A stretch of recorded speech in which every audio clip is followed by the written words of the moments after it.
Gördün mü hiç mutlu olan bu dünyada?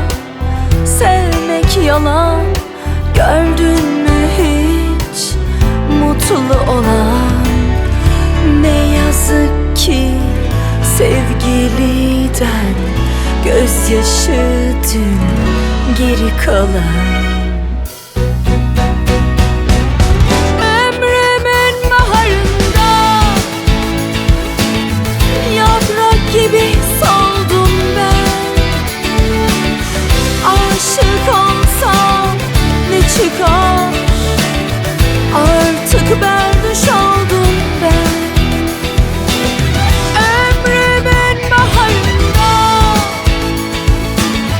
yaprak gibi soldum ben. Aşık olsam ne çıkar?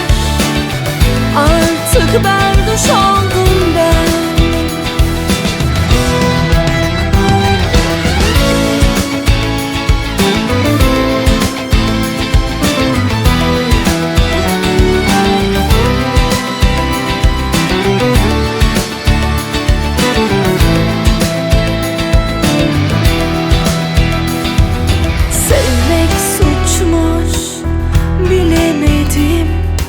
Hep ağladım, gülemedim.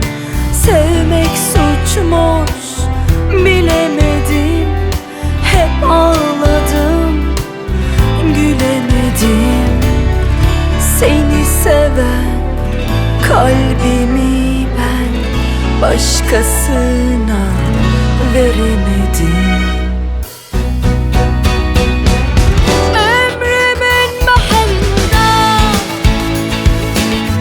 Çiçek gibi soldum ben.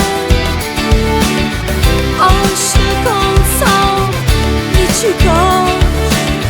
Artık berduş oldum ben. Ömrümün baharında çiçek gibi soldum ben. Aşık olsam ne çıkar? Artık ben